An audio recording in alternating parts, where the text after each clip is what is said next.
W dawnych czasach mieszkańcy Szybienika wywodzili nazwę swojego miasta od chorwackiego słowa Siba, oznaczającego fale opazujące miasto palisady. Natomiast według części badaczy nazwa Szybienik pierwotnie oznaczała las porastający okolice miasta. Na terenie Szybienika nie odnaleziono śladów osadnictwa rzymskiego, natomiast odnaleziono ślady bytności plemienia liryckiego, które żyło tutaj przed Rzymianami. Byli tu Liburnowie.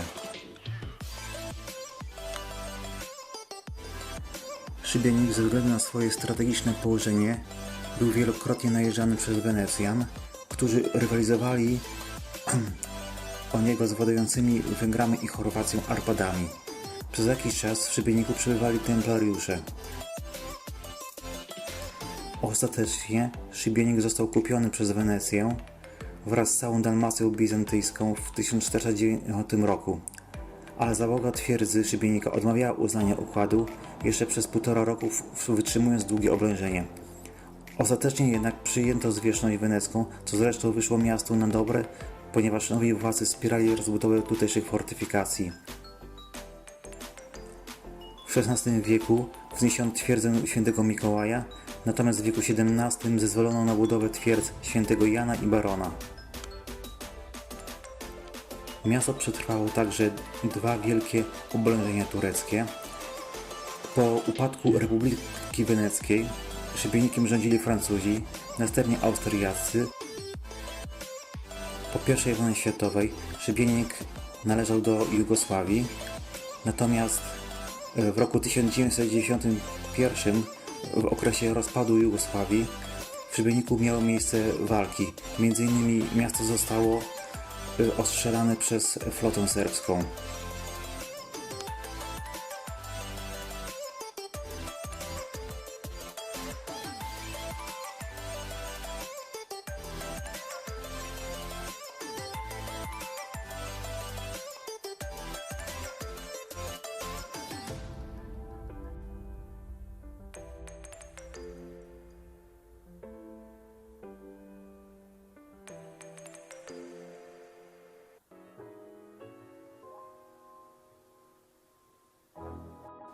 Na placu niedaleko katedry znajduje się renesansowy ratusz miejski zniszczony podczas alianckich nalotów w czasie II wojny światowej, a następnie odbudowany.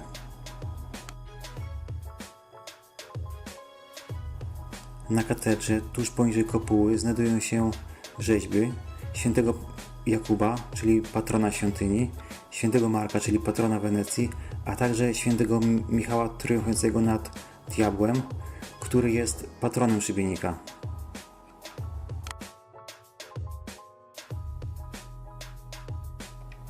Katedra świętego Jakuba w Szybieniku została zbudowana w wieku XV i XVI. W ogóle budowa trwała aż 124 lata. Katedra ta została zbudowana w stylu gotycko-renesansowym.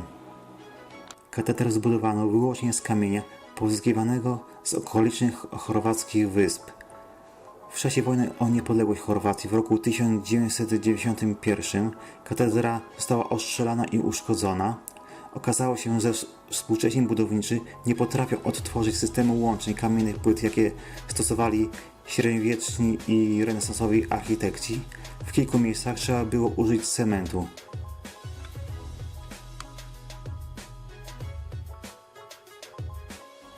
W świątyni znajduje się prawdziwe arcydzieło sztuki rzeźbiarskiej, a mianowicie baptyserium z chrzcielnicą. Przedstawia on Boga Ojca z Duchem Świętym w otoczeniu aniołów.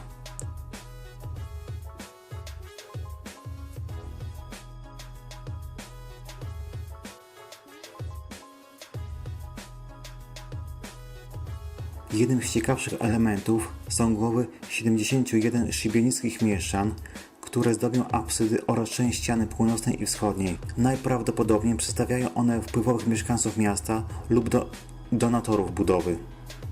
Część wyrzeźbionych głów mieszczan na ścianie katedry ma utrącone nosy. Prawdopodobnie jest to wynik aktów wandalizmu z XV wieku. Część badaczy wskazuje, że na tych obszarach mogła być jeszcze żywa pamięć czasów bizantyjskich, gdzie nosy obcinano upokorzonym przeciwnikom politycznym.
Ok, jestem w Szybieniku i teraz kieruję się do fortecy albo twierdzy czy zamku Świętego Michała, który jest prawdopodobnie zniszczony. To znaczy został w XVII i XVIII wieku były tam wybuchy prochu i znaczna część tej twierdzy uległa zniszczeniu. W ogóle została ona wybudowana przez Wenecjan w około XV lub XVI wieku. Są różne dane co do tego.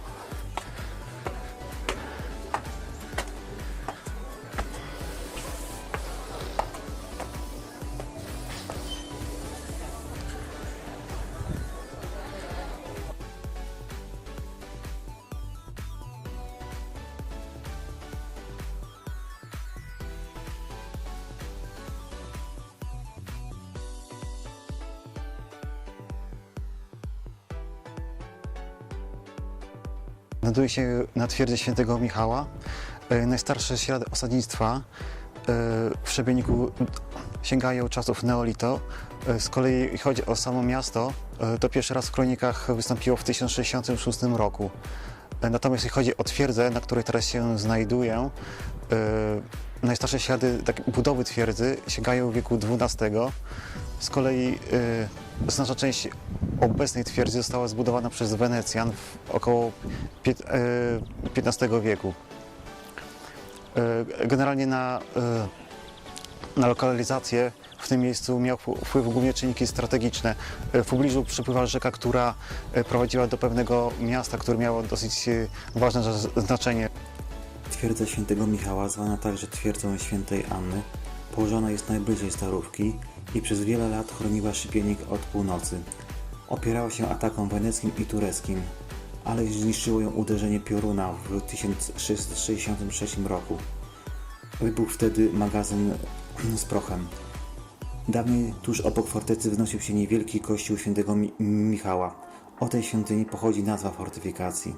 Później obok murów ustawiono figurę Świętej Anny, która miała chronić twierdzę od piorunów. To właśnie z tego powodu twierdza ma dziś dwóch patronów.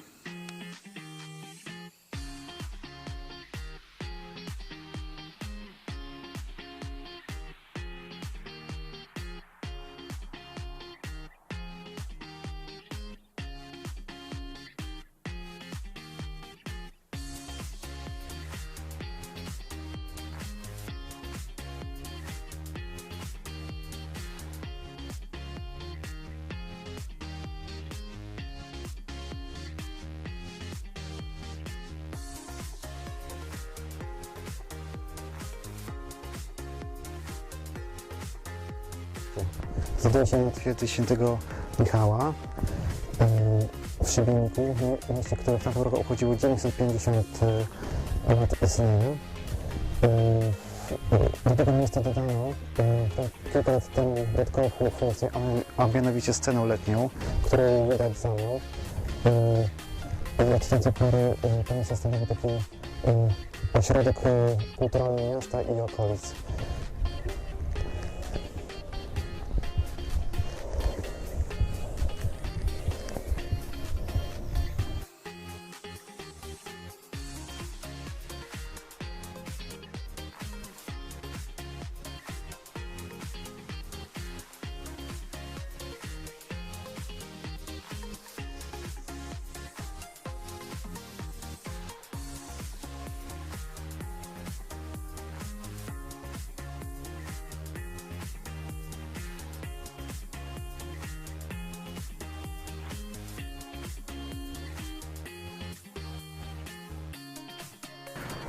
Za mną znajdują się dwie fortece.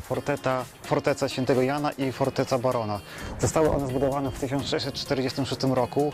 W ciągu 2 miesięcy w obawie przed najazdą Imperium Osmańskiego. Generalnie obrona się udała. Jedną fortecę nazwano Fortecą Barona z tego powodu, że budowę tych fortec prowadził wenecki baron i tak na jego cześć.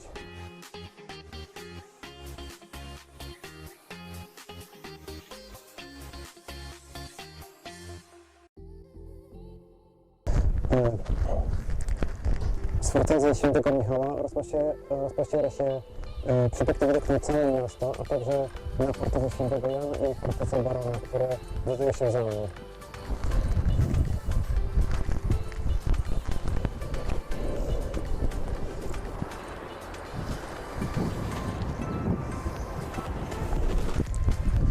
Warto także wejść na fortecę Świętego Michała z tego powodu, że jest po prostu piękny widok na całe miasto, szczególnie Stare Miasto.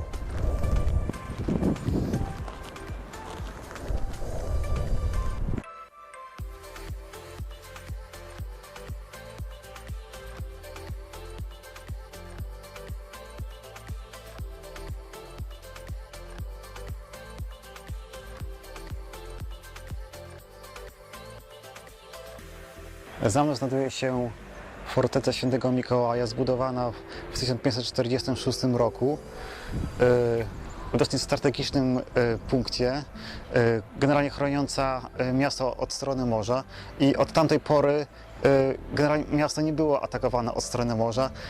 Z kolei w ogóle funkcję militarną tamto miejsce spełnia aż do XX wieku. Jeszcze inna interesująca sprawa. Obrońcy tej twierdzy nie mogli jej opuścić, nawet w wyniku przegranej. Musieli po prostu walczyć aż do śmierci. Została tak skonstruowana.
Na terenie Starego Miasta zachowało się wiele zabytkowych kościołów. Doliczono się 24 zabytkowych świątyń, z których połowa nadal funkcjonuje. Reszta pełni dziś inne zadania lub jest zamknięta.